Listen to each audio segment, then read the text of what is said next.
요한계시록 1절에서 13장 1절에서 4절 한 절씩 기도하겠습니다. 내가 보니 바다에서 한 짐승이 나오는데 뿔이 열이요 머리가 일곱이라. 그 뿔에는 열 왕관이 있고 그 머리들에는 신성모독하는 이름들이 있더라.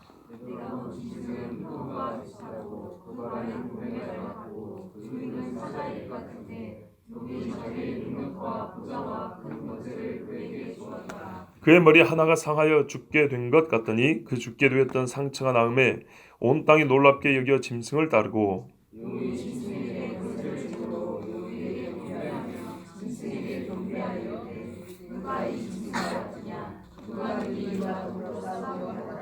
아멘.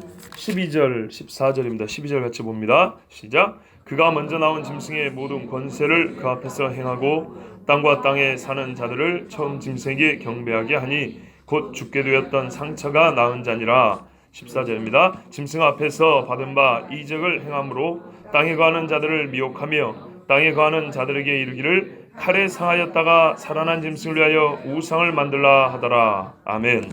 오늘 말씀은 넷째 짐승과 죽게 되었다가 살아난 머리라는 주제인데요. 주제 말씀대로 성경에 나타난 짐승 중에 네 번째 짐승이라 불리는 나라가 있습니다. 그리고 그에게는 특징이 있는데 7개 머리 중에 한 머리가 죽게 되었다가 살아났다는 특징이 있습니다. 그래서 그것을 보면 대번에 적그리스도 또는 적그리스도의 나라가 어떤 나라인지 알 수가 있습니다. 조금 아쉬운 거는 주제의 심각성이나 분량으로 볼 때 주일 오후 예배가 가장 적합한데 왜 제가 주로 금요 기도회 때 하냐면 금요 기도회 때 들을 만한 분들이 좀 이렇게 압축되어 있고요. 아무리 짧아도 그래도 금요 기도회 때가 기도를 많이 하니까 이 말씀을 듣고 그냥 지나가 버리면은 의미가 없고요.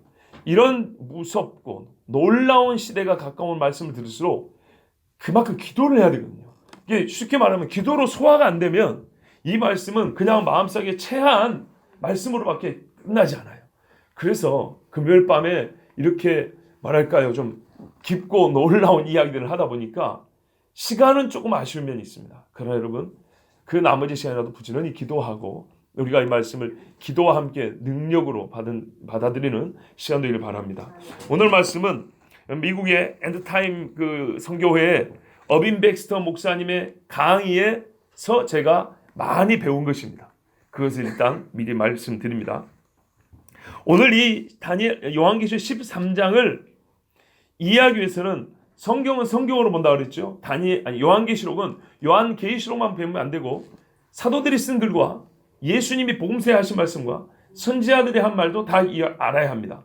왜냐하면 요한계시록 자체가 뭐라 하냐면 선지자들에게 주신 복음이 이루어질 때라 이렇게 말했거든요. 주님 다시 오실 때. 그렇기 때문에 그 앞에 선지자들이 한 이 모든 이야기를 같이 들으면 요한계시록을 이해하는데 훨씬 수월한데 그 중에 대표적인 거 뭐냐면 구약의 요한계시록을 할 수 있는 다니엘서죠. 다니엘서 2장을 보겠습니다. 본문이 여러 개가 아니고 오늘 본문을 이해하기 위해서 우리가 꼭 봐야 될 말씀입니다. 이것을 안 보면 요한계시록만 갖고 하면 이상한 말들이 나올 수밖에 없습니다. 다니엘 2장에 보면 느부갓네살 왕이 꿈을 꾸죠. 그 꿈을 다니엘이 해석을 해줍니다. 하나님이 주신 꿈이었기 때문입니다. 시간 관계상 제가 읽으면서 짤막짤막 보겠습니다. 31절부터 보면 왕이 한 큰 신상을 보셨나이다. 그 신상이 왕의 앞에 섰는데 크고 광채가 매우 찬란하며 그 모양이 심히 두려우니 자 느부갓네살 왕이 꿈을 꿨죠. 그런데 어지간하면 개꿈으로 넘길 건데 너무 무서웠던 거예요. 신상 하나 봤었을 뿐이에요. 뭐 짐샷을 삼킨 것도 아니고. 그런데 그런 게 있죠. 영적 두려움이 임하는 경우가 있어요. 심한 몸서리치는 소스라치게 놀라고 막 부들부들 떨리는 두려움이 있었어요. 그래서 술국과 박수들에게 소위 영적으로 뭔가 좀 아는 척하는 사람들을 모았더니 아무도 몰랐어요. 그 중에 다니엘이 알았죠. 뭐 그 과정을 우리가 다니엘서를 통해 아니까요. 다니엘이 이제 하나님께 기도하여 하나님께서 사람의 중심을 깨뜨려 보심으로 이 꿈을 주셨습니다 하고 해석을 해주는데 먼저 꿈에서 당신이 본 게 이겁니다. 그 우상의 머리는 어이고 그냥 신상이 아니네요. 우상의 역할을 하네요. 우상의 역할은 사람에게 존귀를 받고 숭배를 받는다는 얘기죠. 머리는 순금이요 가슴과 두 팔은 은이요 배와 넓적다리는 노시요 종아리는 쇠요 그 발은 얼마는 쇠요 얼마는 진흙이었나이다. 자 이런 신상을 봤어요. 근데 이게 뭐가 무섭냐 했더니 왕이 진짜로 무서웠다는 이거예요. 또 왕이 보신즉 손대지 아니한 돌이 나와서 신상의 쇠와 진흙의 발을 쳐서 부서뜨리매 그때 쇠와 진흙과 녹과 은과 금이 다 부서져 여름 타작마당에 겨같이 되어 바람에 불려가는 곳이 없었고 우상을 친 돌은 테살리로 온 세계에 가득하였나이다. 자, 이렇게 생긴 신상이, 엄청나게 큰 신상이 있었는데 산에서 말이죠, 뭐가 왔답니까? 손을 대지 않은 뜨인 돌이라고 합니다. 그래서 옛날에 뜨인 돌이라는 찬양팀도 있었어요. 다듬지 아니한, 정으로 치지 아니한, 하나님의 제단을 세울 때도, 급하니까 말이 제단을 세울 때도 정으로 치지 아니한 돌을 하라고 그랬어요. 이 말이고 하나님의 돌이라 이런 뜻입니다. 정결하게 하나님, 사람 손을 타지 않은 겁니다. 그러니까 이 돌이 와서 이 신상, 우상이죠. 우상을 치는 것은 절대 귀신은 안 칩니다. 예수 말씀대로 귀신이 귀신의 나라를 무너뜨리지 않는다 그랬어요. 하나님의 도움이 와서, 하나님의 손이 와서 어디를 칩니까? 신상의 맨 아랫부분을 칩니다. 옛날에 다 전했던 겁니다. 그랬더니 어떻게 해요? 신상 전체가 무너져 버렸어요. 한 몸뚱아리인데 구성 성분이 다릅니다. 즉 성질이 조금씩 다릅니다. 그런데 이 전체가 맨 밑둥을 치니까 다리가 부러지고 신상이 넘어졌나이다가 아니라 밑에가 부셔지면서 전체가 와르르 무너졌다는 거예요. 그래서 이 와르르 무너진 조각들이 바람에 날린 겨처럼 없어져 버렸다는 거예요. 그런데 아까 그 친 돌은 어떻게 됐답니까? 테살리로 온 세계 가득하였나이다. 우상이 숭배받던 그 영광과 숭배를 이 돌이, 아시겠죠? 예수님을 거치는 시온의 반석과 돌이라고 그랬죠. 그러니까는 이걸 이제 결론해서 이거예요.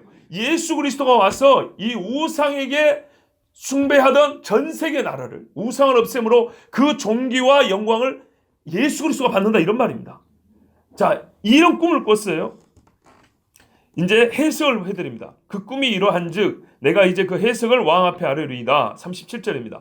왕이여, 왕은 여러 왕들 중에 왕이시라. 하늘의 하나님이 나라와 권세와 능력과 영광을 왕에게 주셨고 사람들과 듬짐승과 공중의 새들 어느 곳에 있는 것을 막론하고 그것들을 왕의 손에 넘기사 다 다스리게 하셨으니 왕은 곧 그 금머리니이다. 알겠어요. 이제 그 신상의 각 부분은 왕이나 왕이 다스리는 나라를 얘기하고 있죠. 그러니까 왕권을 얘기합니다. 어느 제국의 권세입니다. 그런데 보니까 얼마나 큰 권세냐면 왕 중에 왕이라고 불렀고 이 손에 들어오지 않은 게 하나도 없죠. 37절부터 38절 보면 엄청난 권세입니다. 한마디로 이게 말하면 세상의 주권입니다. 왕을 뒤에요. 왕보다 못한 다른 나라가 일어날 것이요. 셋째로 또 녹 같은 나라가 일어나서, 자, 왕보다 못한 나라가 은이고 그 다음 못한 나라는 노시죠. 근데 이게 중요합니다. 온 세계를 다스릴 것이며, 자 보세요. 세 번째 나라가 노시인데도 온 세계를 다스려요. 그럼 무슨 말이죠? 첫 번째, 두 번째는 당연히 온 세계를 다스리죠. 그러면 이 논리적 일관성으로 볼 때 네 번째 나라도 온 세계를 다스린다는 거예요. 지금 이 신상이 보여주는 각 부분은 온 세계를 다스린다 칭할 수 있는 대제국을 말하는 것입니다, 이런 뜻이에요. 이게 키워드예요. 온 세계를 다스릴 것이며. 그러면 세계 역사 가운데 온 세계를 다스린다고 주장할 만한 나라, 누구나 인정할 만한 나라가 몇 개 안 됩니다. 크게 5개밖에 안 됩니다. 자, 그 다음 보세요. 넷째 나라는 강하기가 쇠 같으리니 쇠는 모든 물건을 부서뜨리고 이기는 것이라. 쇠가 모든 것을 부수는 것 같이 그 나라가 문 나라를 부서뜨리고 찌을 것이며. 자, 네 번째 나라는요, 얼마나 강한지 쇠처럼 다 짓이겨 버린다고 그랬어요. 그 다음에 왕께서 그 발과 발가락이 얼마나 토기장이의 진흙이요 얼마나 쇠인 것을 보셨은즉 그 나라가 나누일 것이며. 이게 중요합니다. 그 나라가 나뉜대요. 제가 여기서 오류를 범한 걸 예를 들면 시정합니다. 거의 3년이 가까워졌어요. 2016년 초였으니까. 여기서 진흙과 발가락이 섞였다는 것을 제가 주안점을 둬서 에렛, 아랍, 이슬람, 수니파, 시아파 이야기를 했거든요. 근데 여기서 제가 그 잘못을 시인하고 여러분 수정합니다. 왜냐하면 그 나라가 나뉜 결과 이렇게 쇠 성질이 그대로 남아있고 진흙의 성질이 추가됐다는 얘기입니다. 맞지요? 시아파, 수니파 얘기가 아니고 네 번째 나라는 단일 국가 체제였는데 이 단일 국가로서 세계를 지배한 적이 있어요. 처음에. 아시겠죠? 단일 제국으로 세계를 지배했는데 이 단일 국가로서 세계를 지배한 그 나라가 나뉜 결과, 아시겠죠? 나뉜 결과 진흙과 쇠처럼 이렇게 섞이게 됐다는 거예요. 그럼 무슨 말입니까? 종아리가 쇠잖아요. 이 나라의 계보를 그대로 이어가는데 뭔가가 추가돼 가지고 새로운 국가 체제를 만들었다는 거예요. 그러나 뿌리로 보면 이 종아리 쇠의 나라와 같다 그 말이에요. 이해되시죠? 자, 그럼 이런 나라가 어디 있을까? 이제 이게 사실 초점입니다. 왜냐하면 이 나라가 마지막에 돌이 와서 치는 나라거든요. 이 나라가 마지막 때에 세워질 말 그대로 주님을 대지하는 적그리스도의 나라라는 얘기입니다. 이거는 요한계시록 보면은 당연히 드러납니다. 자, 계속 보시면 그 나라가 나누일 것이며 왕께서 쇠와 진흙이 섞인 것을 보셨은즉. 자, 나뉘었는데 그 나라에 계보를 있는데 존재는 해요. 계속 어떻게 했냐? 쇠와 진흙이 섞여 있대요. 그러면 쇠와 진흙이 섞여 있다는 것 때문에 갖게 되는 특징이 두 개 있어요. 하나는 뭐냐? 쇠 같은 든든함이 있을 것이나, 이거는 예전에 그것이니까 예전부터 갖고 있으니까 그거는 어느 정도는 유지하지만 그 발가락이 얼마는 쇠요 얼마는 진흙인지 이게 중요하죠. 발가락 몇 개입니까? 10개죠. 잘 보세요. 발 중에 특별히 어떤 부분이 섞였는가 봤더니 발가락 부분이었어요. 10개 발가락 부분이었어요.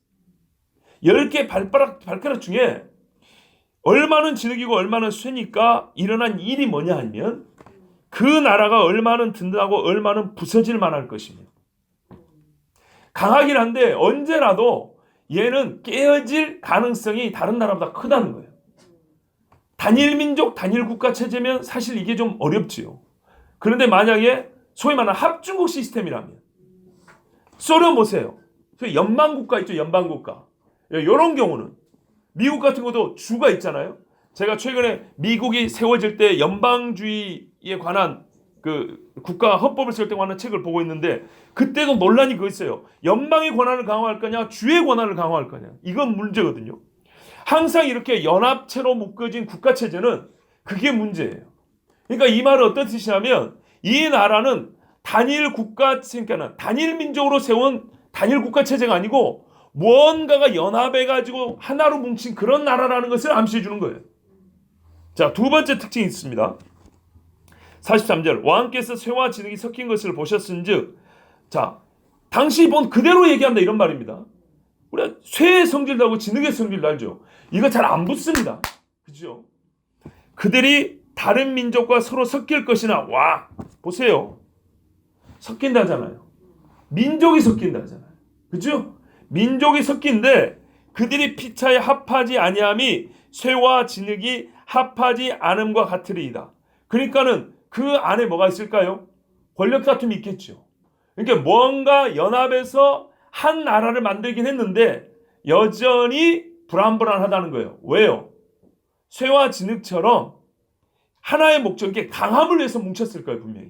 그러나 각 민족이 각 전통과 각 이권과 각기 자기의 자존심을 가지고 뭉쳤기 때문에 그 안에서 뭔가 분열이 항상 내포되어 있다 이런 말입니다. 아시겠죠? 요런 나라라는 거예요. 근데 44절 보세요. 이게 중요합니다. 이 여러 왕들의 시대. 여기서 이 여러 왕들이 뭘까요? 이거는 가까이 있는 네 번째 나라를 얘기하는 겁니다. 쇠와 진흙이 합했는데 다른 민족이 서로 섞인다 그랬죠. 이 각 민족들마다 왕들이 있을 거 아닙니까? 그러니까 그 말이에요. 각 민족의 왕들이 모여가지고 다스리는 이 시대. 그러니까 앞에 금부터 얘기하는 것이 아니고 요 열발가락 요 시대에 하늘에 하나님이 한 나라를 세우시리니 이것은 영원히 망하지도 아니할 것이요 그 국권이 다른 백성으로 돌아가지도 아니할 것이요 도리어 이 모든 나라를 쳐서 멸망시키고 영원히 설 것이라. 손대지 아니한 돌이 산에서 나와서, 아까 그랬죠. 산 없는데 목사가 산을 만드는 게 아니고 45절 있죠. 산에서 나와서, 나의 도움은 산의 소지요. 나와서 쇠와 녹과 진흙과 은과 금을 부서뜨린 것을 왕께서 보신 것은 크신 하나님이 장래일을 왕께 알게 하신 것이라. 이 꿈은 참되고 이 해석은 확실하니이다 하니. 아멘. 자, 보세요. 우리가 지금까지 본 말씀의 내용은 뭐냐면 신상 하나가 있는데 이 신상은 4개의 왕국을 얘기한다. 온 세계를 다스린다는 이름을 들을 만한 세계적 제국이다. 그렇죠. 제국이란 말 자체가 그럴 때 쓰는 겁니다. 조그만 나라는 제국이라 안 씁니다. 큰 제국인데 4번째 제국은 엄청나게 강하다. 쇠처럼 강하다. 그런데 요 제국이 나뉜다는 거예요. 나뉘는데 완전히 없어지는 것이 아니고 약간 다른 성질이 가미되어 가지고 4번째 나라의 계보를 잇지만 이렇게 말 그대로 보면 5번째 나라가 되는 셈이죠. 5번째 나라지만 4번째 나라의 계보를 잇기 때문에 순전히 5번째를 하기는 어려워요. 홍전사님 이해되지? 막 잠이 겁나 와버리죠. 자, 전도사한테 중요한 거잖아. 그죠? 자, 그래서 일부러 사랑하는 마음을 깨운 거예요. 자, 이 4번째 나라의 계보를 그대로 얘기하는데 뭔가가 가미됐어요. 이게 우리 눈에 보이는 새로운 국가처럼 보이지만 본래는 4번째 나라의 정신을 그대로 받은 나라였어요. 근데 요때에 예수 그리스도 오셔가지고 다 깨부셔버린다는 거예요. 자, 요 이야기, 요 끄트머리 이야기를 확대해서, 돋보기로 확대해서 보여준 게 뭐냐면 7장이에요. 그 증거를 일단 어떻게 찾냐? 일단 말부터 들어보세요. 2장 꿈을 해석할 때 맨 말미에 뭐라 그랬어요? 돌이 와서 때려 부셔버린다 그랬죠. 이것은 곧 하나님이 하나님의 나라를 세우십니다 그랬죠. 영원히 멸망하지 않는 나라를 세운다 그랬죠. 자, 요 결론이 7장하고 똑같아요. 여러분 다니엘 7장을 보세요. 13절 14절 13, 14절 우리가 잘 아는 말씀입니다. 같이 읽겠습니다. 시작. 내가 또 밤 환상 중에 보니 인자 같은 이가 하늘 구름을 타고 와서 옛적부터 항상 계신 이에게 나아가 그 앞으로 인도되매 그에게 권세와 영광과 나라를 주고 모든 백성과 나라들과 다른 언어를 말하는 모든 자들이 그를 섬기게 하였으니 그의 권세는 소멸되지 아니하는 영원한 권세요 그의 나라는 멸망하지 아니할 것이니라. 아멘. 이게 고린도서 15장에 보면은 15장에 16장에 그 부활이 있고 나라와 권세를 하나님께 돌릴 때라 그러죠. 그 마지막 때 이야기입니다. 근데 요 이야기도 지금 2장의 그 꿈 해석 끝부분은 똑같죠. 결론이 똑같은데 그러면은 다니엘이 이 똑같은 결론을 내렸는데 결론을 내린 게 아니라 결론을 받았는데 천사로부터 환상은 달라요. 느부갓네살이 꾼 꿈을 해석한 결론하고 다니엘이 본 환상하고 결론은 같아요. 근데 내용은 좀 달라요. 그 말은 7장에 이 앞서 나온 다니엘이 본 환상은 2장의 해석을 도와주기 위해서 하나님이 확대해서 보여줬다 그 말입니다. 그럼 7장 첫 부분을 보세요. 벨사살 왕 아시죠? 성전 금잔으로 술 마시다가 죽은 왕. 그 사람이 왕 되던 해에 다니엘이 침사에서 꿈을 꾸며 머릿속으로 환상을 받고 그 꿈을 기록하며 그 일의 대략을 진술하니라. 자기가 본 것을 대략적으로 써놨어요. 그게 7장이에요. 그리고 요 해석의 끄트머리가 뭐라고요? 하나님의 나라. 온 세상 나라가 그리스도의 주권 안에 들어온다는 거 아시겠죠? 요거 기억하셔야 됩니다. 자, 그러면 꿈과 함께 이 환상을 이해할 수 있어요. 바벨론 2절 보세요. 다니엘이 진술에 이르되 내가 밤에 환상을 보았는데 하늘에 네 바람이 큰 바다로 몰려 불더니 항상 성경에 보면 네 천사 나가죠. 땅에 네 영들이라고 했죠. 그렇죠. 유브라데 강가에서 네 천사를 풀었더니 전쟁이 일어난다 했죠. 이 공통점을 볼 때 하나님께서 성경에 반복적으로 말하는 이 내용은 세상 나라를 다스릴 때 하나님이 사용하는 그 천사들이라고 볼 수 있어요. 또는 어떤 영들이에요. 그래서 하늘에 네 바람이 큰 바다로 몰려 불더니 큰 짐승 넷이 바다에서 나왔는데 하나님이 어떤 의미에서 이 네 짐승을 풀었다고 볼 수도 있겠죠. 그 모양이 각각 다르더라. 첫째는 사자와 같은데 독수리의 날개가 있더라. 독수리 날개 있는 사자입니다.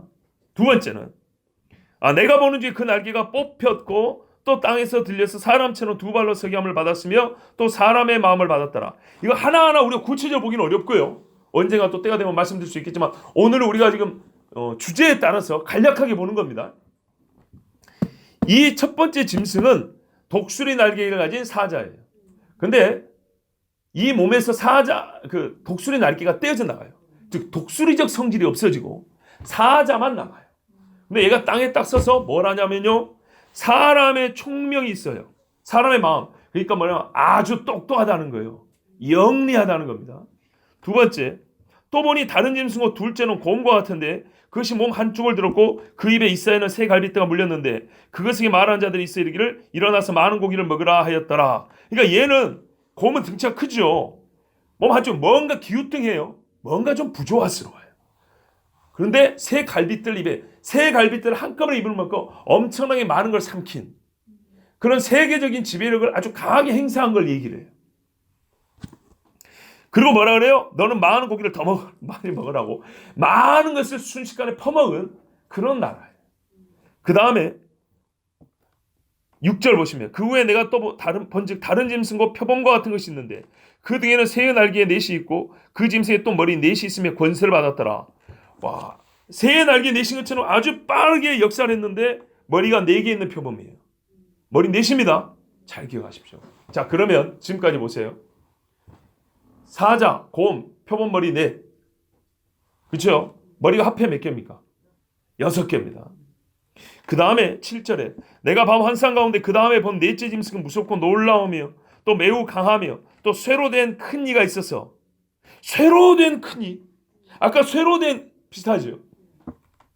부셔뜨리고 그 나머지를 발로 밟으며 아까도 발로 밟는다 그랬죠?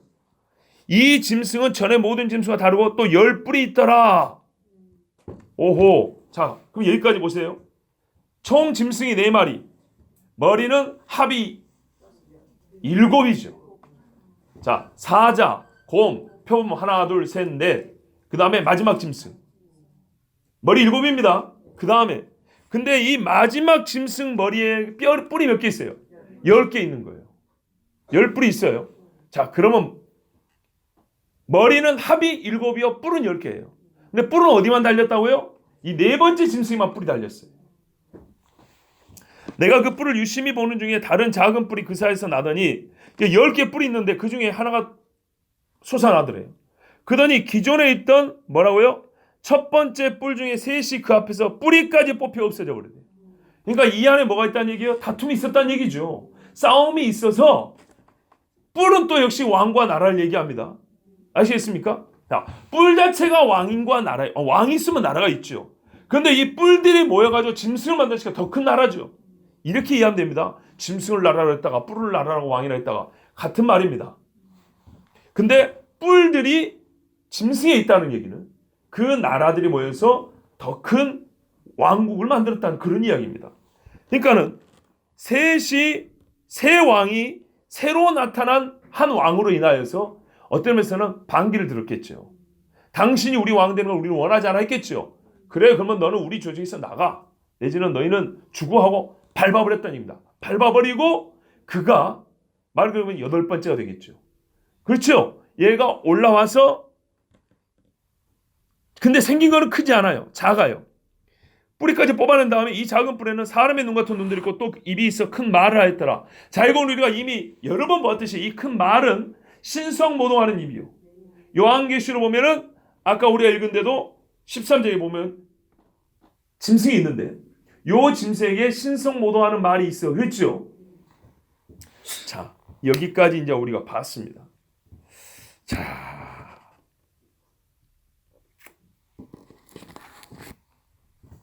그리고 참고로 하나 더 볼 게 있는데요. 요한계시록 17장 한번 봐보세요.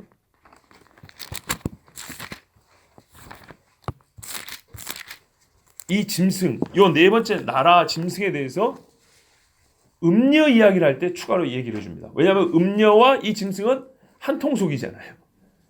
음녀를 설명할 때 음녀가 이 짐승을 타고 있으니까 설명을 해주는데 17장 11절 13절 한번 봐볼게요. 아니 3절부터 한번 봐볼게요. 3절 17절 3절 시작. 곧 성령으로 나를 데리고 광야로 가니라. 내가 보니 여자가 붉은빛 짐승을 탔는데 그 짐승의 몸에 하나님을 모독하는 이름들이 가득하고 7머리와 10뿔이 있으며 7머리 10뿔. 자, 그 다음에 11절에서 13절입니다. 같이 봅니다. 전에 있었다가 지금 없어진 짐승은 8째 왕이니 7 중에 속한 자라. 그가 멸망으로 들어가리라. 내가 보던 10뿔은 10왕이니 아직 나라를 얻지 못하였으나 다만 짐승과 더불어 임금처럼 한동안 권세를 받으리라. 그들이 한 뜻을 가지고 자기의 능력과 권세를 짐승에게 주더라. 아멘. 자, 무슨 말이냐면 네가 본 아까 그 짐승은 전에 있었다가 없어졌다 이 말이에요. 이게 중요하죠. 전에 있었다가 없어졌는데 지금 봤으니까 지금 있다는 얘기 없다는 얘기. 있다는 얘기죠. 무슨 말 이해되시죠? 전에 있었던 짐승인데 없어졌어. 죽은 줄 알았어. 근데 얘가 다시 살아난 거예요. 다시 살아났고 그 중에 뭐냐면 8째 왕인데 사실은 7 중에 속한 자라. 원래는 그 무리 속에 속한 자였다는 것이에요.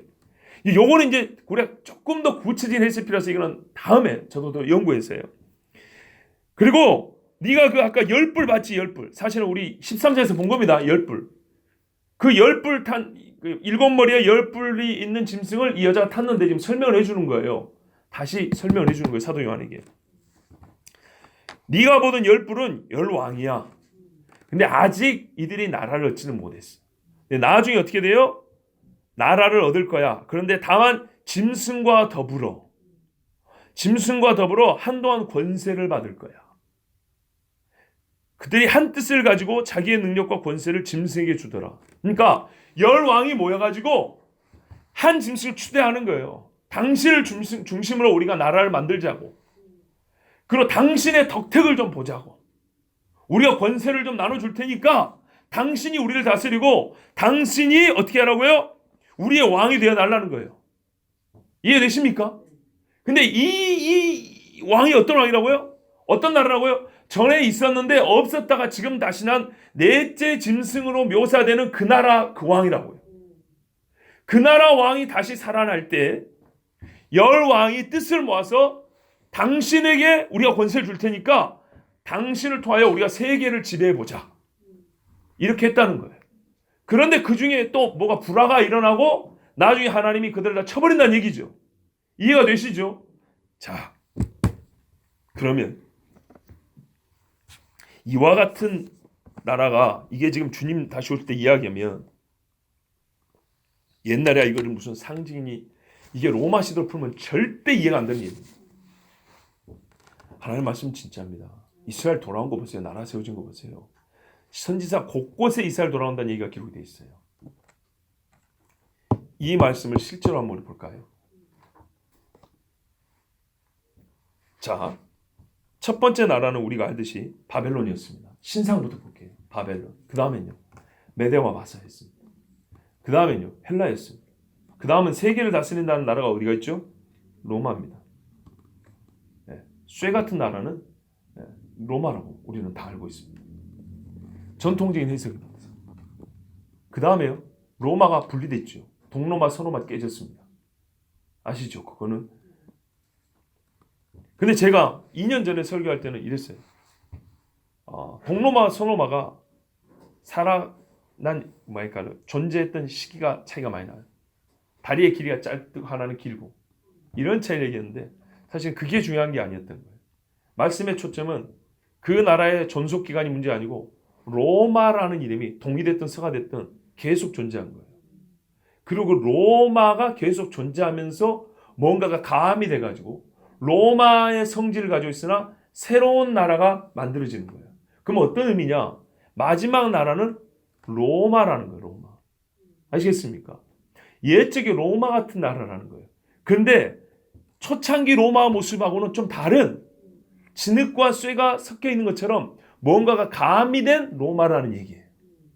그러면 여러분, 로마 제국 역사에 그런 게 있었나? 서로마와 동로마가 찢어지긴 했어요. 나눠지긴 했어요. 그 다음에 나눠지기만 한 게 아니라 뭔가가 섞여가지고 로마적인데 섞인 그런 나라가 역사 중에 있었나요? 문제는 그런 나라가 있어야 되는 겁니다. 왜냐하면 그 나라가 다시 나타난다 그랬잖아요. 아까 맞죠? 네가 본 짐승은 그 바벨론 느부갓네살 신사에 본 그 발 같은 나라인데 그게 옛날에 있었는데 사도 요한 그러니까는 무슨 말이냐면 이제 우리 미래 시대를 얘기해 주는 거죠. 사람들 볼 때 지금 마지막 때니까 마지막 때 사람들 눈에 어떻게 한다고요? 있었다가 없고 다시 나타날 나라다 이 말이에요. 그러면 과거에 분명히 이 나라가 이런 나라가 한 번쯤 있어야 된다 이 말이죠. 있었을까요? 없었을까요? 있었어요. 그게 이름하여 뭐냐면 신성 로마 제국입니다. 동로마와 서로마가 나눴는데요. 동로마는 우리가 흔히 말하는 이게 비잔틴 제국이라는 거고, 서로마는 프랑크 왕국이라고 합니다. 들어보셨어요? 프랑크 왕국이라고? 중요한 게 이게입니다. 그 나라가 나중에 어떻게 나눠지냐면 독일, 프랑스, 이탈리아로 나뉩니다. 독일, 프랑스, 이탈리아의 원조격인 나라가 프랑크 왕국입니다. 그 프랑크 왕국이 새로운 이름으로 개칭한 이름이 뭐냐면 신성 로마 제국입니다. 뭐냐면 로마 제국의 새끼들입니다. 프랑스, 독일, 이탈리아가 로마의 새끼입니다. 이해되시죠? 근데 중요한 게 이겁니다. 시간 관계상 제가 지금 빨리 넘었는데 원래 좀 더 설명했는데 신성 로마라고 그랬죠? 이게 우리나라로 번역을 해놓기에 좀 뭔가 아리까리해죠? 신성이라고 빼고 원래는 성이라고 하면 됩니다. 성 로마 제국입니다. Holy Roman Empire입니다. 로마 제국에다가 뭘 붙였어요? 홀리를 붙였어요. 홀리가 언제 쓰는 말입니까? 거룩하다 할 때 붙인 겁니다. 그러면 왜 감히 로마 제국의 로만 엠파이어 앞에다가 홀리를 붙였을까요? 교회가 결합됐기 때문입니다. 정치와 종교, 세상 권력과 이 기독교 세력이 연합한 제국이 바로 신성 로마 제국입니다. 그래서 로마적인 나라입니다. 우리는 로마의 후예입니다. 우리라니까 좀 기분 나쁘네. 로마의 후예인데 옛날 로마하고 다른 게 있다면 우리는 홀리, 교회가 우리 편이야. 교회를 등에 입었어요. 교회와 함께 세상을 다스리겠다는 거예요. 이게 그래서 이름이 신성 로마 제국입니다.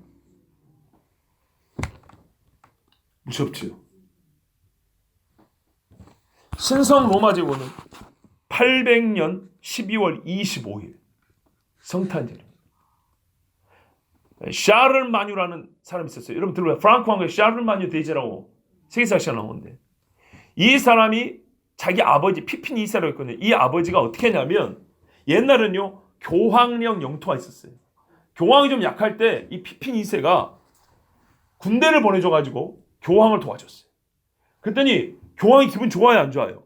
좋죠. 교황 땅이 넓어지는데 지금도 교황령 바티칸 있죠? 옛날에 컸거든요. 이탈리아 나라가 없을 때 땅을 넓혀주니까 교황이 좋아하지 어떻게 해요? 막 복을 주고 이 사람의 또 정치적으로 도와줬겠죠. 교황의 이름을 도와준 거예요. 그러니까 이 사람도 더 제국이 넓어지고 땅이 커진 거예요. 그 아들 샤를마뉴는 더 했어요. 나는 아버지보다 더 하리라. 그래가지고 교황을 엄청나게 도와줬어요. 군대를 보냈어요. 그랬더니 교황령이 엄청나게 넓었어요. 반대로 이 사람은 교황이 지지해주니까. 유럽이 카톨릭 세계잖아요. 카톨릭 중세의 교황이 지지해주니까 말 그대로 거의 뭐 하나님 자리에 있는 사람이 지지를 해주니까 가는 데마다 샤를마뉴 앞에 사람들이 무릎을 꿇는 거예요. 그래서 대제국을 만들었어요. 그리고 이 대제국을 이름을 바꿨어요. 이름을 뭐라고 할 것이냐 할 때 800년 성탄절 아침에 샤를마뉴가 바티칸 가지고 그 베드로 성당 있죠. 거기 딱 무릎을 꿇었어요. 그때 교황이 관을 씌우면서 제국의 왕으로 임명했어요. 신성 로마 제국의 왕이답니다. 이 왕권은 뭐였어요? 가톨릭과 세상 제국이 연합한 거예요. 지금 우리가 이걸 봅니까 안 봅니까? 그게 역사 중에 있었던 정치와 종교와 교회와 세상 나라가 손을 잡고 세상을 하나로 만들어 보자고 했던 게 바로 신성 로마 제국이었습니다. 샤를마뉴의 목표가 뭐였냐? 여러분 이건 제 말이에요. EBS 교육방송에 나와요. 자, 확인했어요. EBS 교육방송에 샤를마뉴를 어떻게 가르치냐? 샤를마뉴는 한 종교로 유럽을 하나 되게 하는 게 비전이었다. 목표였다. 그가 이 신성 로마 제국을 만든 것은 원 릴리전이 원 스테이트 하나 이렇게 원 엠파이어라고 하죠. 한 제국에는 한 종교로 다스린다. 그게 로마 카톨릭이었어요.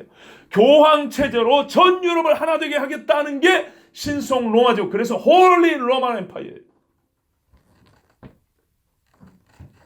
자, 그런데 이 나라가 샤를마뉴 죽고 나서 약해졌어요. 그 어디까지 하냐? 1806년까지 갔어요. 천년을 했죠. 천년. 그렇게 깨졌습니다. 제가 또 따로 조사를 해보니까 이건 또 시간 관계상 그냥 너무 좀 이따 말씀드릴게요. 자, 그래서 그 중간에 신성 로마 제국이 없어졌어요. 그런데 이제 문제는 이거죠. 그러면 목사 당신 말대로 하면 그럴듯해. 문제는 지금 마지막 때 그 나라가 다시 세워진다는 게 아니야. 그렇죠?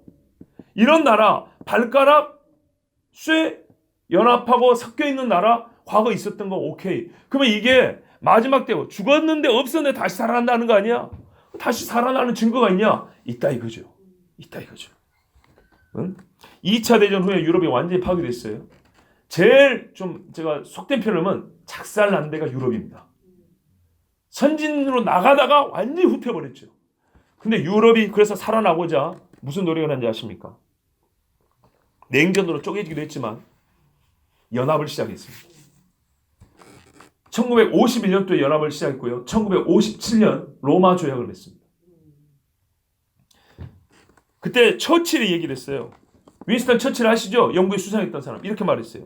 서로 다른 점은 용서하며 유럽은 연합할 필요가 있습니다. 유럽 합중국을 만들기 위해.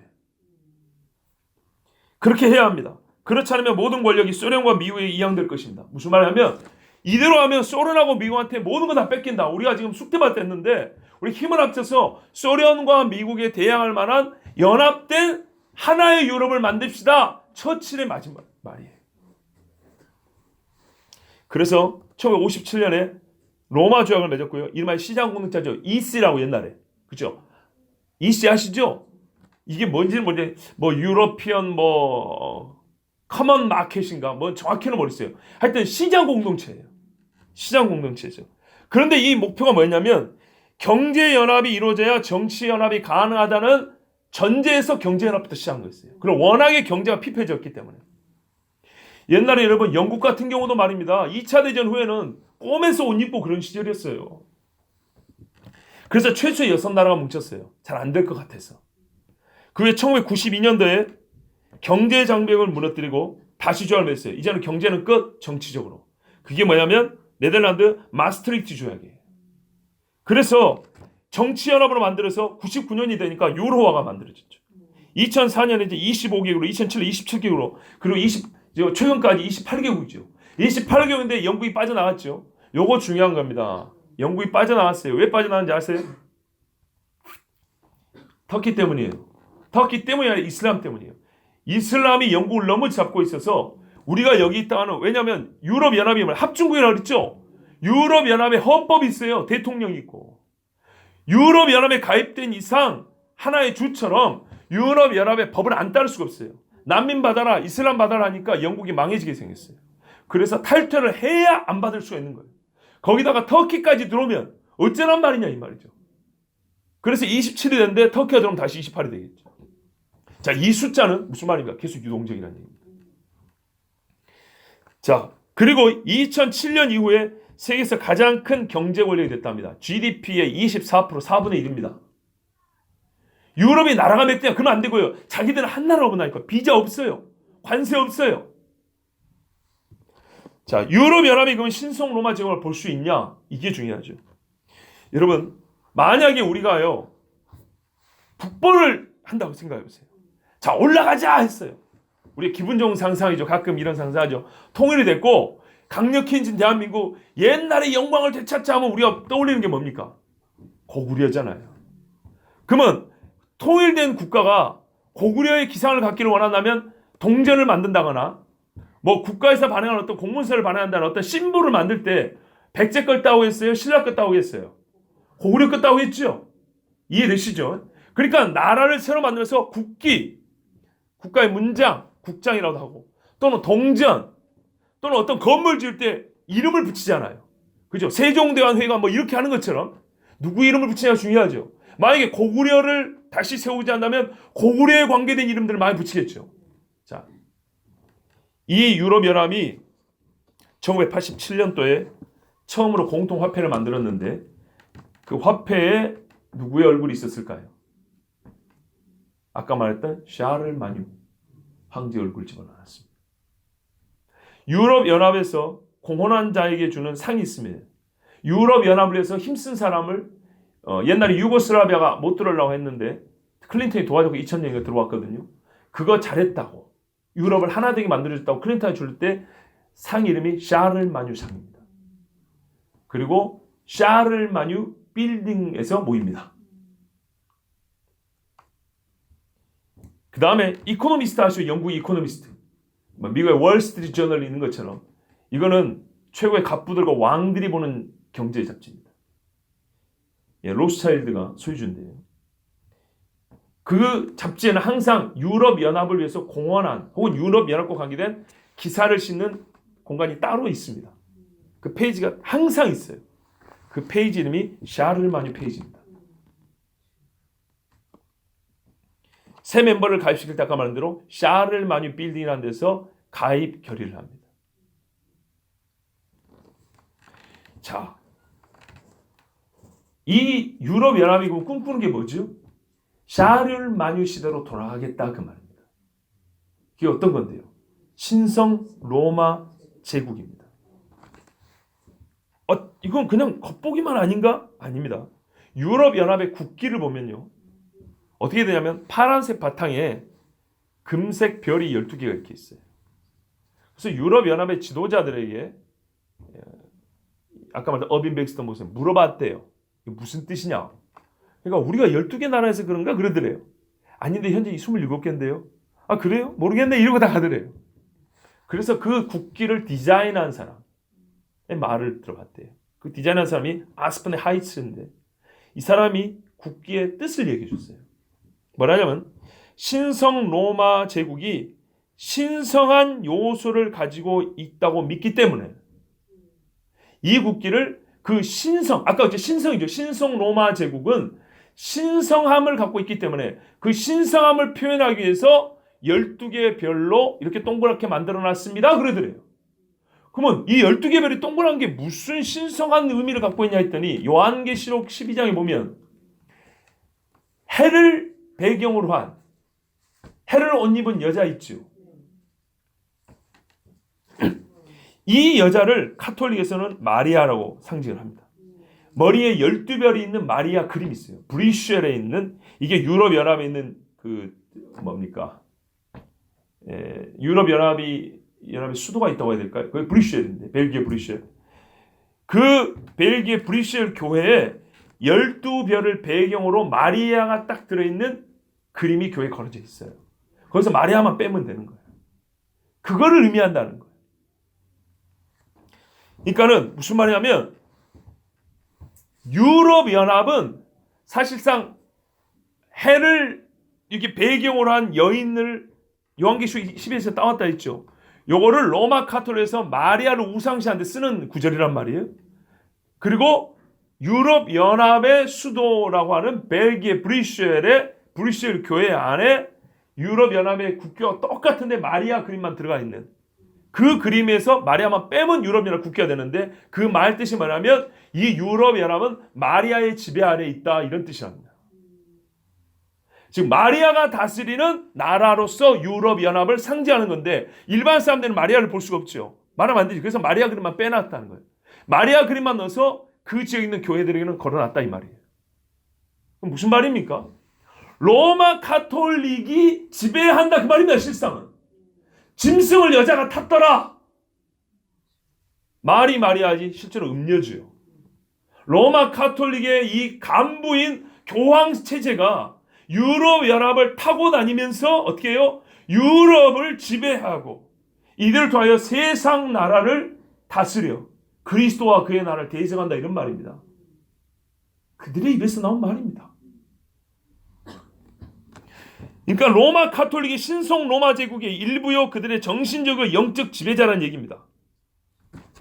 그리고 그 빌딩 앞에 그 브뤼셀에 가면은 동상이 하나 있는데요. 지금은 또렷이 드러낼 수가 없어서 뭐냐면 쇠로 만들었는데요. 황소상이 있어요. 거기 여자가 올라타 있어요. 이게 그들의 심볼이에요.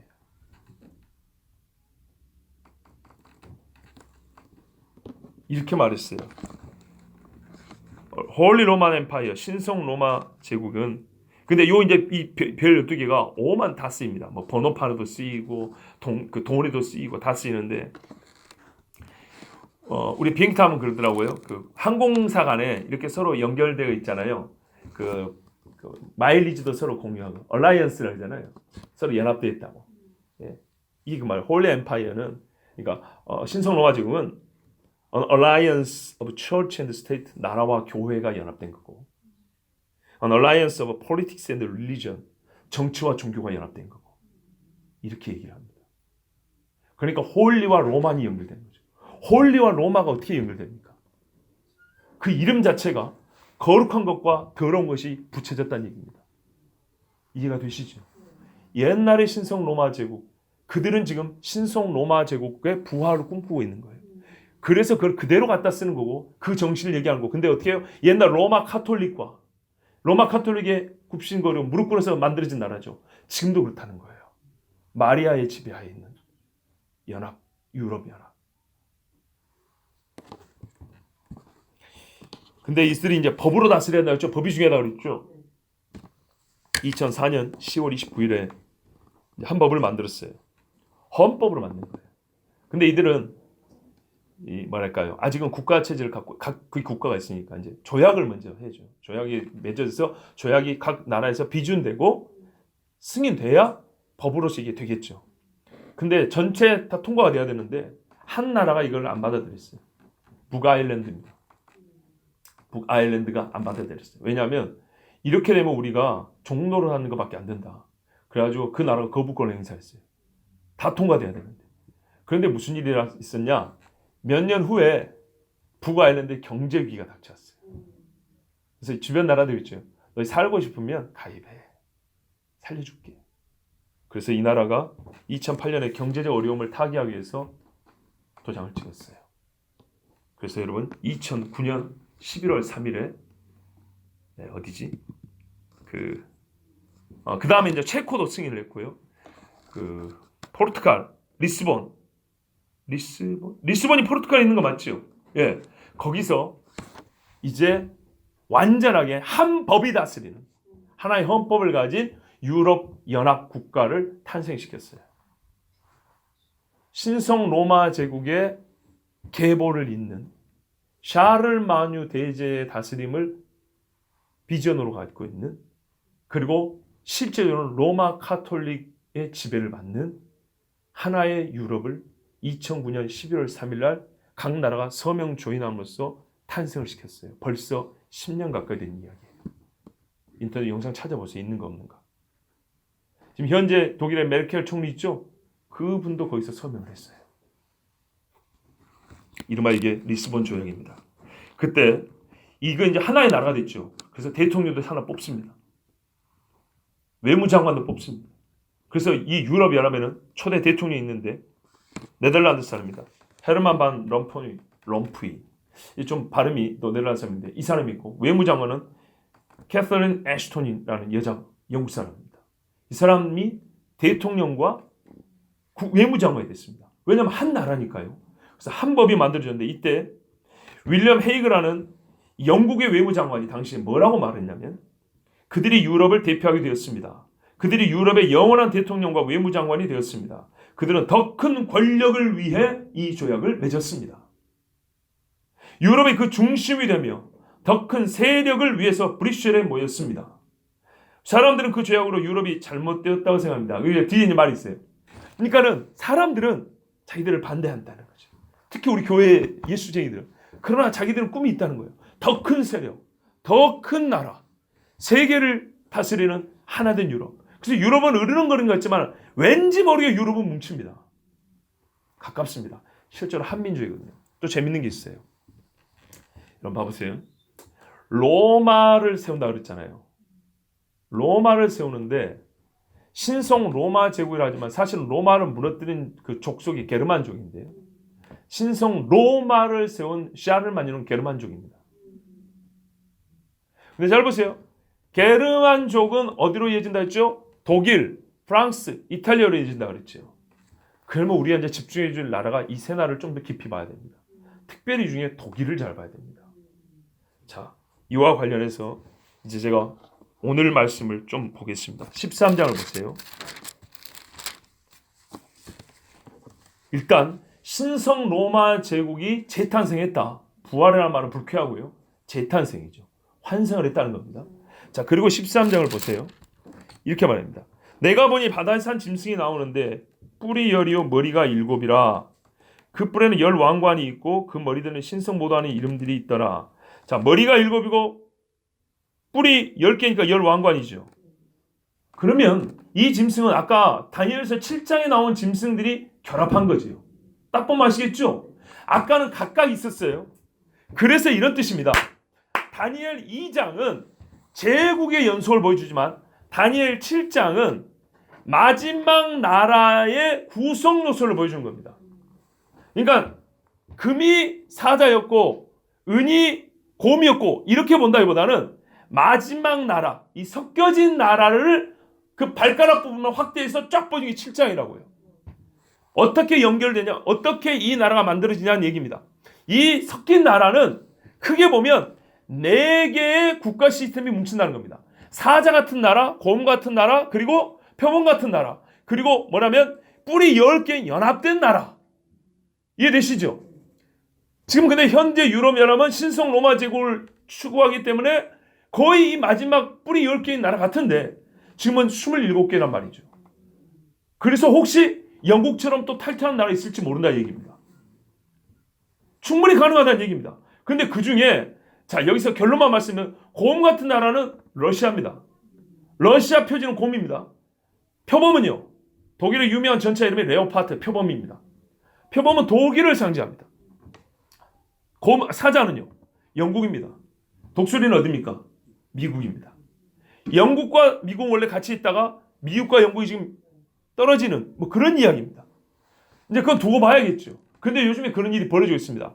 옛날엔 유럽 북대서양 조약기구 나토가 소련에 대항하기 위해서 미국하고 연결되는데 요즘에는 프랑스를 중심으로 해서 반미국 사상이 퍼지고 있습니다.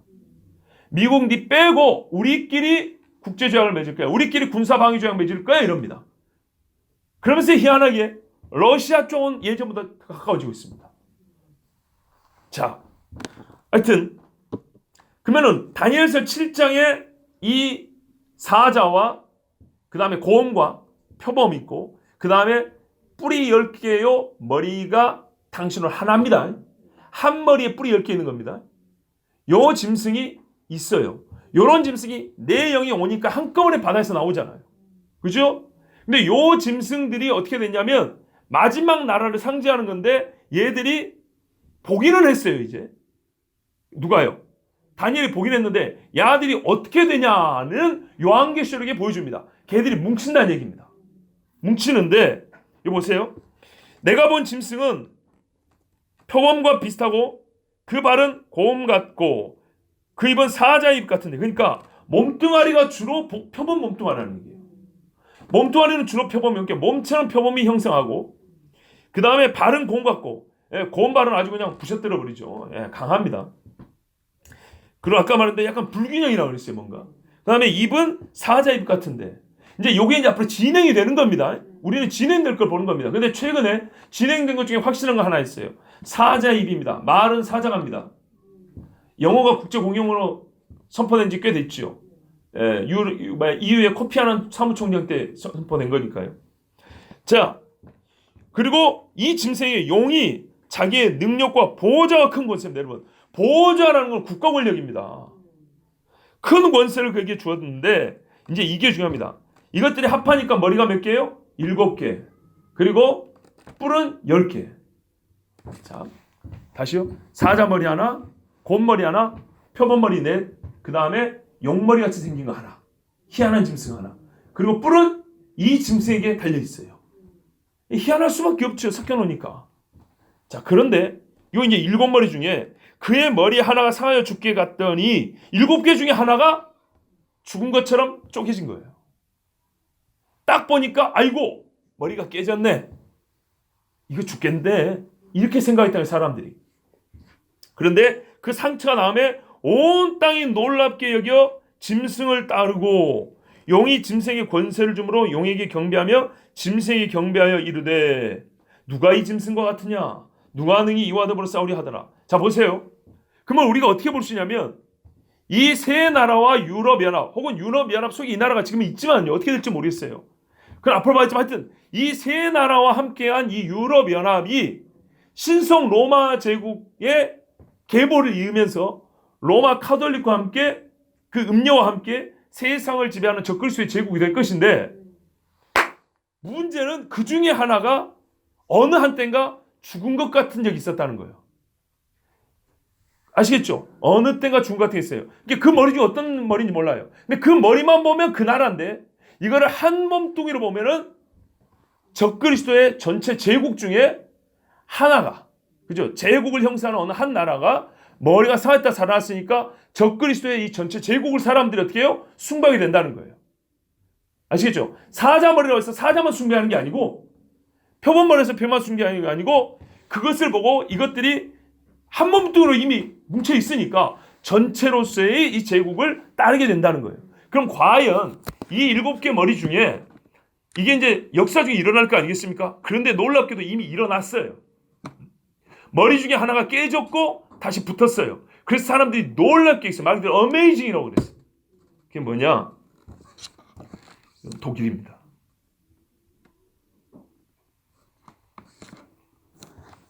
독일이 2차 대전 후에 동서가 분리됐습니다.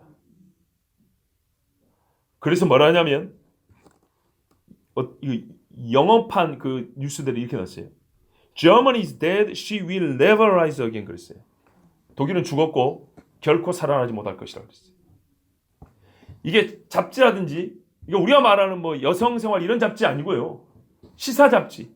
신문에 나온 말입니다. 당시에. 독일은 죽었고 독일은 다시 일어나지 못할 것이다. 사람들은 그렇게 봤어요. 그런데 이게 한 20몇 년 지나니까 이제 사람들이 이제 조금씩 다른 말하기 시작했어요. 68년에 당시 미국의 관료였던 조지 볼이라는 사람이 이렇게 말했어요. 그들의 나뉜 상처는 녹슨 칼이 상처를 낸 것처럼 그렇게 돼 있어서 그들은 어느 날인가 뭐랄까요? 그래 고쳐지긴 고쳐질 것이다. 상처가 치유는 될 것이다. 지금은 마치 녹슨 칼처럼, 녹슨 칼처럼 그 사람들은 크게 상처 골마 터져 있다. 이렇게 얘기를 했어요. 그런데 뭐라고요? 68년도에 그러나 치유받을 것이다. 이렇게 얘기를 했어요. 그런데요, 베를린 장벽이 언제 무너졌습니까? 89년도에 무너졌죠. 이 89년이 되기 전에 86년도 USA 투데이지에 이렇게 말했어요. 베를린 월, 베를린 장벽 하고 쭉쭉 나온 다음에 29 miles, 그러니까 29마일이었던 거예요. 일단 1.6 곱하면 킬로미터로 계산이 됩니다. Wounded won't heal 그랬어요. 아마 고쳐지지 않을 것이다. 치료받지 못할 것이다. 지금 보세요.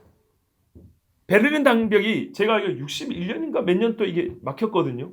61년인가 67년인가 하여튼 그때 막혔는데 68년쯤 돼서 사람들은 이거는 치료 언젠가는 치료될 건데 지금 너무 상처가 크다. 분명히 상처라고 말했어요.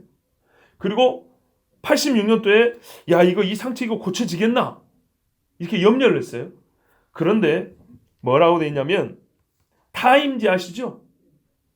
89년 11월 20일자 타임지에 뭐라고 돼 있냐면 그 깊은 상처가 유럽 문명에 있어서 그 깊은 상처는 이제 완전히 지나갔다. 유럽이 있어요. 보세요. 그냥 독일이라고 안 했어요. 뭐냐면 a deep wound in Europe civilization. 유럽 문명에 있어서 전세 유럽을 얘기를 했어요. 유럽이라는 세계에 있어서 이만큼 깊은 상처가 없었는데 이 깊은 상처는 어떻게 했다고 and it is finally gone. 완전히 가버렸다. 이제 유럽에서 상처라는 건 볼 수 없다 그랬어요. 자, 뭐랬어요? 죽게 되었던 상처가 나은 자니.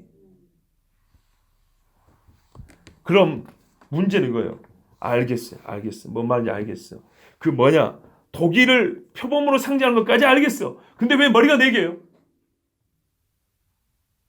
이거 해석해 줘야지. 왜 다른 나라는 머리 하나인데 왜 4개냐고. 여러분, 나치 독일을 뭐라고 부릅니까? 나치 독일. 독일 제3제국이라고 그럽니다. 독일은 그냥 독일이 아니고요. 자기들 나름대로 제국의 시기를 나눴습니다. 소위 바이마르 공화국이라고 합니다. 그 앞에 1차 대전. 그때가 제2공화국. 제2독일입니다. 시중에 책도 났어요. 독일 제국 나와 있어요. 그러면은 요즘은 어떻게 될까요? 2차 대전 이후에 통일된 지금은 엄밀히 말하면 제4 독일 제국이랑 같은 말입니다.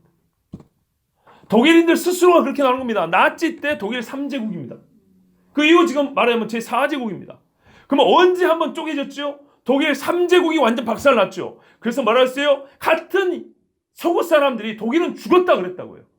이 상처는 절대 안 난다 그랬다고요. 그런데 그 상처가 아물어가지고 죽게 된다 났으니까 뭐라 했어요? 우와! 그냥 독일이 통일됐다가 아니라 유럽 세계, 유럽 문명에 이제 상처라는 걸 없어져 버렸다 이렇게 했어요. 그럼 무슨 말이에요? 이제는 독일이 통일됨으로 해서 유럽은 하나 된다 이런 말입니다. 그래서 그 이후에 리차드 체니 같은 사람들 뭡니까? 미국의 관료였죠. 91년도에 그 사람들이 이렇게 말했어요. 그때부터 지금부터 신세계가 시작됩니다. 신세계 질서가 지금부터 시작됩니다. 그게 바로 베를린 장벽이 무너지고 독일이 통일될 때부터였어요. 독일이 통일되고 얼마 지나지 않아서 고르바초프하고 누구죠? 영국의 수상이었던가 미국 대통령하고 교황하고 3자 대면을 했잖아요. 뭐 때문에요? 이제 독일 통일됐으니까 본격적으로 시작해 봅시다. New World Order. 신세계 질서 시작해 봅시다. 이거였습니다. 그리고 여기서 추가적으로 할 게 있습니다, 여러분. 우리가 이스라엘에 온 유대인들 있죠. 그 유대인들 중에 오리지널 유대인이 아니고 완전 서양 사람 같이 생긴 유대인들 있죠. 이런 사람들을 뭐라고 부르는지 아십니까? 아슈케나지 유대인이라고 합니다. 아슈케나지는 성경에 나와 있습니다. 아스크나스, 야베 쪽 속입니다. 야베스 후裔 중에 아스크나스가 있으니 야베 쪽이 주로 바닷가를 따라 어떻게 됐죠? 유럽 세계를 형상 아시죠? 아스크나스의 영어식 표현 혹은 독일식 표현이 아슈케나지입니다. 이 아슈케나지 유대인이 바로 서구화된 유대인, 세속 유대인들입니다. 이 아슈케나지는 특별히 그냥 서구를 말하는 게 아니라 무엇을 대체하는 용어냐면 독일을 대체하는 말입니다. 독일을 다르게 부를 때 아슈케나지라고 부릅니다. 즉 아슈케나지 유대인은 그냥 서구식 유대인이 아니라 독일계 유대인이라는 뜻입니다. 그러므로 여러분, 적그리스도라는 인간이 자기가 그리스도라고 할 때 최소한 그가 성전에 들어갈 자격을 얻으려면 말입니다. 유대인이 합니다.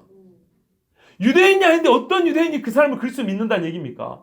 유대인의 피가 섞여 있어야 된다는 얘기입니다. 헤롯도 봐보세요. 유대인 피 조금 섞여 있는 것 같고 우기잖아요. 그것마저 없었으면 큰일 났죠. 유대인의 피가 있어야 합니다. 대신에 뭐가 있어야 돼요? 그는 전 세계를 지배한 바로 이 짐승의 수장입니다. 그러면 짐승의 수장이 어디가 될 가능성이 높으냐? 봐보세요. 그 대가리가 쪼개졌는데 다시 치료된 그 나라 사람의 가능성이 크지 않겠습니까? 그런데 놀랍게도 자칭 제13지파, 우리는 제13지파라 부르는 그들이 바로 아슈케나지 유대인들입니다. 독일계 유대인들입니다. 그들이 이스라엘에 엄청나게 들었고 소위 말하는 80% 세속 유대인이 그들 아닙니까? 뭔가 좀 맞아떨어집니까? 여러분, 물론 지금 이것은 우리가 점진적으로 깨달아가는 과정입니다. 이사야 말씀대로 여기서 조금 저기서 조금씩 해서 깨달아가고 배우고 고쳐가는 과정입니다. 저 역시도. 그러면 우리가 왜 이 말씀을 들어야 합니까? 우리가 사는 건 무슨 상황입니까? 이렇게 보면 다니엘은 무슨 필요가 있어서 2500년 전에 이 말씀을 듣고 죽었다는 얘기입니까? 예. 우리가 깨어있을 수 있는 준비를 시키려고, 우리가 주님 맞이를 준비시키려고 하나님이 이 말씀을 주신 겁니다. 우리가 이 나라 만들어지는 거 막을 수 있습니까? 못 막습니다. 성도들의 권세가 깨어지기까지. 더 놀라운 건 뭐냐면 이제 이 다니엘서와 요한계시 제가 안 찾아 읽었는데요. 뭐냐면 이 나라 이 짐승이 그리스도를 대적하여 싸우더라 이렇게 돼 있어요. 성도들과도 싸우더라 이렇게 돼 있어요. 이 나라를 만든 목적은 결국에는 그리스도와 싸우려 한 거예요. 마귀가 만든 나라니까요. 그러니까 짐승을 편지해, 짐승. 그러면 그 나라와 싸운다는 것은 적어도 성도들이 싸우는데 우리가 거기서 육체로는 죽임을 당하나 영으로는 죽임을 당하지 않아야 될 거 아닙니까? 근데 수많은 사람들이 육으로 싸우기 전에 영적으로 이미 뭐예요? 미혹, 유혹을 당해서 음녀의 그 호리는 말에 다 넘어가고 있다는 거예요. 로마 가톨릭이 20년이 되면 뭐가 2020년이 되면 전 세계 종교를 하나로 모으자 이러고 있다는 말이죠. 우리나라 교회 대표도 갈 준비를 하고 있다는 말이에요. 우리가 사는 시대입니다. 이것이 우리가 사는 시대. 성경에 예언한 2500년 다니엘이 무슨 실용적인 의미가 있어서 2000년의 사도 요한에게 무슨 써먹을 때가 있단 말입니까? 우리를 위하여 주신 겁니다. 우리가 보고 있는 시대 이야기입니다. 그러므로 우리는요 정말로 깨어있어야 합니다. 깨어있음이란 뭐냐? 먼저 하나님의 말씀을 알아야 돼요. 백성이 지식이 없으므로 망한다. 배도의 시작은 하나님의 말씀이 없음. 들음이 없는 것 플러스 들어왔는데 속에서 말씀이 어떻게 해요? 믿어지지 않아, 받아들이지 않아. 그러면 말씀 없는 거죠. 봉안책과 같음이라. 그러면 죽어요. 말씀이 있어야 기도도 하게 되고요. 말씀이 길이 돼야 성령이 그 길을 따라 역사를 한단 말입니다. 그러므로 여러분 우리는 첫째로 말씀을 가까이 하고 늘 상고하는 것입니다. 그럼 기도해야 됩니다. 기도하지 않으면 영적인 능력이 나타나지 않습니다. 그리고 삶의 경건의 능력이 있어야 합니다. 경건을 부지런히 힘써야 됩니다. 이것은 우리의 육체로 의를 세우고자 함이 아닙니다. 너희가 힘써 싸워 두렵고 떨리면 너희 구원을 이루라는 말씀처럼 이거는 우리 현실 세계를 얘기하는 거거든요. 이 말씀을 뺏어간다고요. 가라지를 뿌린다고요. 도둑놈에서 훔쳐간다 이 말입니다. 이걸 못하게 항상 깨어서 견고한 진을 만들어야 됩니다. 악한 진을 파하고 그리스도 예수 성령으로 세우는 진짜 우리 심령의 철벽을 세워야 됩니다. 하나님께서 그렇게 하시려고 우리를 살려주시려고 지혜 있는 자는 더 지혜를 얻을 것이요 악을 행한 자는 계속 악을 행할 것이요 양극으로 나뉩니다. 정말 우리가 끔찍하지만 상상하기 싫지만 어떻게 되냐? 교회 안에서 배도자가 일어난다 했죠. 그러면 교회가 어떻게 되냐 하십니까? 그리스도인과 적그리스도인은 아닌다니까요. 결국에는 짐승의 표를 받고 짐승을 따르는 자와 그리스도 예수의 성령의 인침을 받아서 성령을 따르는 자는 나뉜다고요. 어디에 속하길 원하십니까? 우리가 어디에 속해 있다고 믿고 계십니까? 그러면 하나님의 말씀 정말 모든 말씀 다 듣고 아멘하고 순종하는 길밖에 없습니다. 먼저는 알아야겠지요. 예, 성경에 항상 이런 말씀입니다. 알고 행하게 하려 합니다. 알고 행하게 하려 합니다. 깨닫고 준행하게 하려 합니다. 깨닫지 못하면 준행할 근거가 없어요. 알지 못하면 뭘 해야 될지 알지 못해요. 향방 없는 다른 박질이 되는 거예요. 하나님께서 주신 말씀 여러분 이루어지고 있습니다. 주님 오실 때는 더욱 가까웠습니다. 우리가 이 모든 것을 개인의 힘으로 막을 수 없습니다. 문제는 주님이 지키시면 내 신앙은 지킬 수 있습니다. 우리 교회는 끝까지 믿음을 지킬 수 있습니다. 적어도 적그리스도하고 싸울 만한 상대는 될 수 있습니다. 교회가 그 정도는 내야죠. 시답지 않게 적그리스도가 너희는 됐고 이렇게 치우면 되겠습니까? 한번 붙어보자는 내야죠. 예, 우리 목이 다 잘리는 한이 있더라도 붙어서 순교에 피를 흘리더라도 그리스도의 진리를 지키는 교회가 되겠습니다. 우리 함께 이 시간에 기도합니다.